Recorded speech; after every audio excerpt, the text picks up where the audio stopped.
Hello everyone, welcome to all of you. તો Hemchandracharya નવર Gujarat university પાટણના પીએચડીના admission start થઈ ગયા છે અને જો તમે પીએચડી કરવા માંગતા હોય તો તમે ફોર્મ ભરી શકો છો. એના માટેના એલિજિબિલિટી ક્રાઇટેરિયા શું છે, આપણે ફોર્મ ક્યાં સુધી ભરાશે, એના માટેના રૂલ્સ અને રેગ્યુલેશન શું છે, એ દરેક વસ્તુ આપણે વિડીયોમાં સમજીએ. અને જે મોસ્ટ ઓફ ધ સ્ટુડન્ટને જે પ્રોબ્લેમ આવતી હતી કે સર અમે ગૂગલ ઉપર HNGU PhD 2020 લખીએ છીએ પણ કોઈ પણ લિંક નથી મળતી કે જ્યાંથી અમે ફોર્મ ભરી શકીએ, પ્લસ એમની ઓફિશિયલ વેબસાઇટ પરથી પણ અમને ખબર નથી પડતી કે કઈ જગ્યાએથી ફોર્મ ભરવા. તો જો તમે ગૂગલ ઉપર HNGU PhD એડમિશન 2022 લખશો તો તમને આ ટાઈપનું કંઈક મળશે, પણ જ્યાં તમને ઓફિશિયલ કોઈ પણ જગ્યાએ નહીં મળી રહે જે લિંક હશે તમારે, તો તમારે સિમ્પલી ગૂગલ પર શું કરવાનું, તો phd.hnu.net લખવાનું અને ક્લિક કરી દેવાનું. જેવું તમે ક્લિક કરશો એટલે જે ઓફિશિયલ વેબસાઇટ છે HNGU ની, ત્યાં તમે પહોંચી જશો અને કંઈક આ ટાઈપનો અહીંયા તમને ઇન્ટરફેસ જોવા મળતો હશે. ઓકે, સૌથી પહેલા વાત કરીએ આપણે એડવર્ટીઝમેન્ટની. તો એડવર્ટીઝમેન્ટ અહીંયા તમે જે પ્રમાણે પહેલા ઉપર ક્લિક કરશો એટલે એડવર્ટીઝમેન્ટ તમારી પાસે ઓપન થઈ જશે. અહીંયા હું જસ્ટ થોડો સાઈડમાં જતો રહું.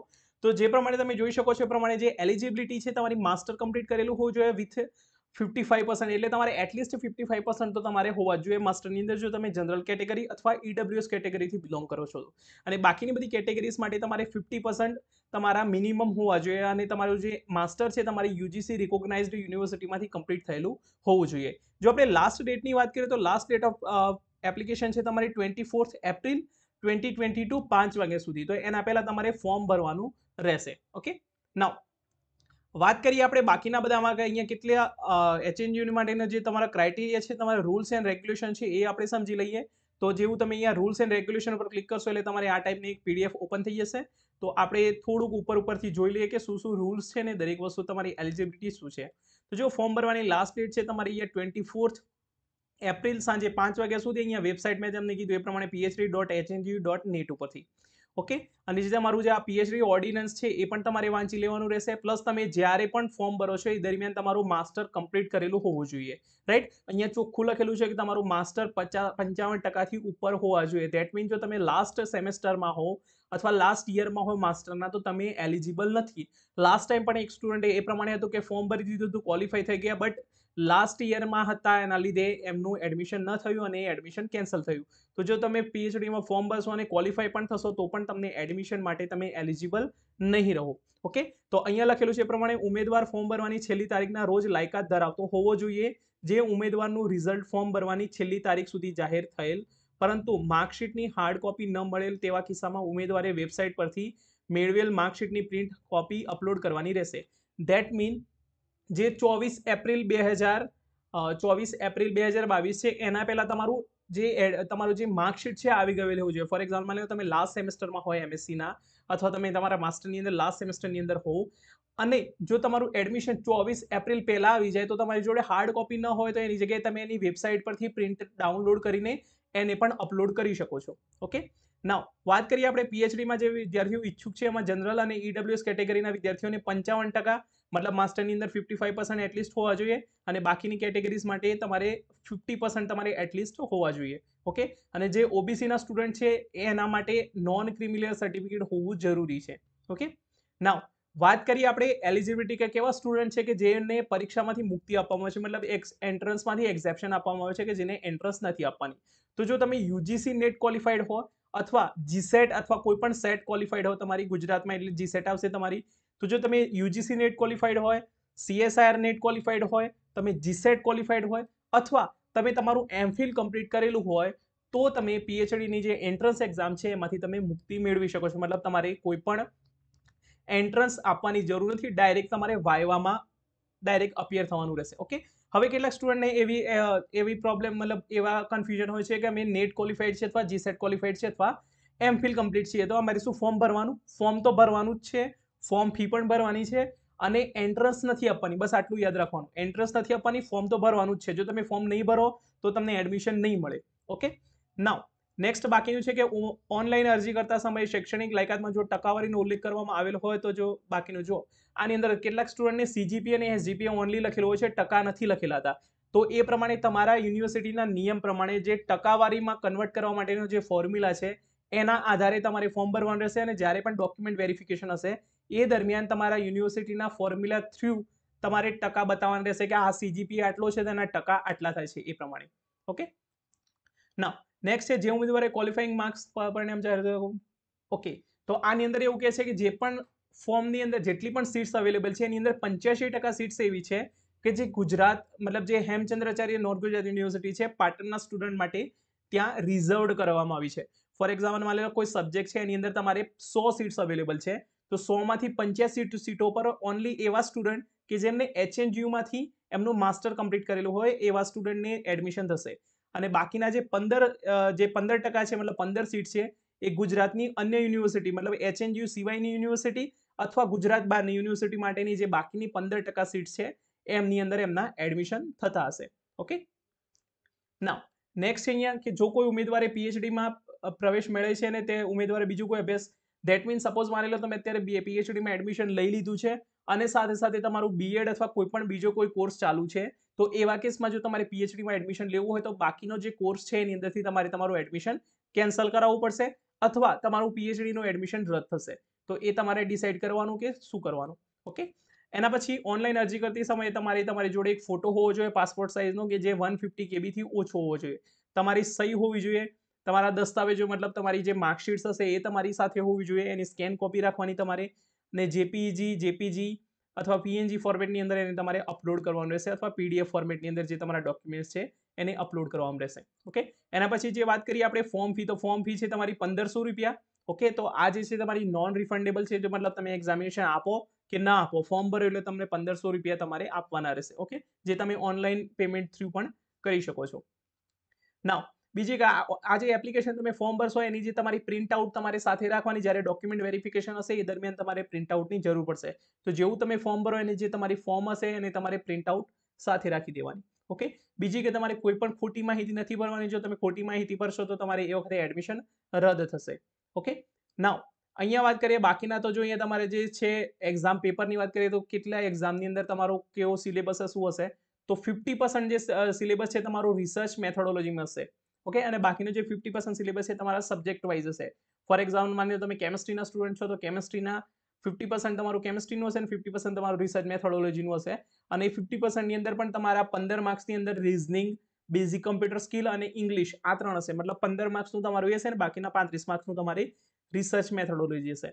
અને જો ક્વોલિફાઈંગ માર્ક્સની વાત કરું તો ક્વોલિફાઈંગ માર્ક્સની અંદર તમારે જો જનરલ કેટેગરી અથવા ઈડબ્લ્યુએસ કેટેગરીથી હોય તો તમારે 50% માર્ક્સ લાવવાના રહેશે અને બાકીના જે કેટેગરીઝ છે એમના માટે તમારે 45% માર્ક્સ લાવવાના રહેશે. મતલબ 100 માર્ક્સનું પેપર હોય તો તમારે જો બાકીની કેટેગરીઝમાંથી હોય તો તમારે 45 માર્ક્સ ક્વોલિફાઈંગ માર્ક્સ છે, પ્લસ જો તમે જનરલ અથવા ઈડબ્લ્યુએસમાંથી હોય તો તમારે 50 માર્ક્સ તમારે ક્વોલિફાઈંગ માર્ક્સ છે. ઓકે, નાઉ બાકીની જે તમારી જે લાસ્ટ જે નિર્ણય હશે એ યુનિવર્સિટીનો રહેશે અને જે તમારે પાટણ ન્યાયિક ક્ષેત્ર સાથે એટલે જો કોઈ એવો કોન્ફ્લિક્ટ થાય તો પાટણ ન્યાયિક ક્ષેત્ર રહેશે, આ તમારું આવશે. ઓકે, બાકીની બધી વસ્તુ છે તમે જરા થોડું વાંચી લેજો અને પછી આપણે આગળ બીજી વસ્તુ પણ વાત કરી લઈએ. તો જો અહીંયા એક વસ્તુ મારે તમને જસ્ટ કહેવાની છે કે અહીંયા જે તમારું પીએચડી એડમિશન છે એની અંદર જો કેટલાક સુધારા વધારા થયા છે એમના રેગ્યુલેશનની અંદર, તો એ પણ જરા હું તમને જણાવી દઉં કે જેથી તમને ખબર પડે. તો અહીંયા જો રેડ કલરથી જે વસ્તુ લખેલી છે ને, અહીંયા શું લખેલું છે, those candidate who have passed UGC NET examination, SET, CSI NET or MPhil. તો જો લાસ્ટ ટાઈમ કેવું હતું, અહીંયા ગેટ પણ હતું, તો જે લોકો ગેટ ક્વોલિફાઈડ હતા એમને પણ એક્ઝેપ્શન આપવામાં આવતું હતું, બટ આ વખતે અહીંયા જે પ્રમાણે એમને લખેલું છે એ પ્રમાણે અહીંયા ગેટ એમને રિમૂવ કરી દીધી છે. તો જો તમે ગેટ ક્વોલિફાઈડ હશો તો પણ તમારે એન્ટ્રન્સની અંદર અપિયર થવાનું રહેશે, જે પ્રમાણે આ જે તમારી પીડીએફમાં જોઈ શકો છો એ પ્રમાણે. ઓકે, અને બાકીની બધી વસ્તુ છે એ પણ તમે જરા વાંચી લેજો. અહીંયા જે રેડ કલરથી લખ્યું છે આઈ થિંક એ જે નવો સુધારો વધારો કરેલો છે એ વસ્તુ છે. ઓકે, નાઉ આપણે વાત કરીએ અહીંયા HNUના પીએચડી રિઝોલ્યુશનની, તો એમની અંદર થોડું આપણે સ્પીડમાં હું તમને થોડી ઘણી વસ્તુ કહી દઉં. તો જો અહીંયા તમને એક વસ્તુ તમે જોશો એ પ્રમાણે જસ્ટ હું તમને બતાવી દઉં, તો એની અંદર હજી સુધી ચેન્જ નથી આવ્યું, તો એની અંદર કન્ફ્યુઝન હોઈ શકે છે મે બી. તો જો અહીંયા જસ્ટ વેઇટ, આઈ થિંક ક્યાં ગયું,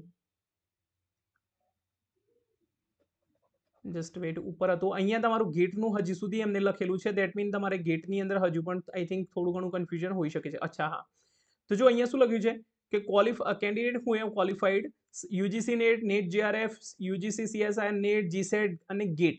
તો અહીંયા જો ગેટને પણ અહીંયા એક્ઝેપ્શનમાં એમને લખેલું છે, જેમના જે વેબસાઇટ ઉપર અવેલેબલ છે, અને જે નવું આવ્યું એની અંદર ગેટ નથી, તેની અંદર કન્ફ્યુઝન છે. તો જો તમે ગેટ ક્વોલિફાઈડ હો તો એકવાર તમે HNGUના પીએચડી સેક્શનમાં તમે એકવાર જસ્ટ કન્ફર્મ કરી લેજો કે ગેટમાં તમને એક્ઝેપ્શન મળવાનું છે કે નથી મળવાનું. જો મળવાનું હોય તો પણ કન્ફર્મ કરી લેજો, ના મળવાનું હોય તો એન્ટ્રન્સની પ્રિપરેશન પણ સ્ટાર્ટ કરી દેજો. ઓકે, અને બાકીની જે વસ્તુ એ છે કે તમારે થીસીસ તમે ક્યારે સબમિટ કરાવી શકો એ અત્યારે હાલ તમારે જાણવાની જરૂર નથી. થીસીસ તમે 3 વર્ષ પછી સબમિટ કરાવી શકો, રાઈટ? નાઉ બાકીની વાત કરીએ સીટ્સ કેટલી અવેલેબલ છે, તો સીટ્સ તમે અહીંયા જોશો નીચે તો અહીંયા સીટ્સ અવેલેબલ આ પ્રમાણે લખેલું છે, તે સીટ્સ પણ અહીંયા અવેલેબલ છે.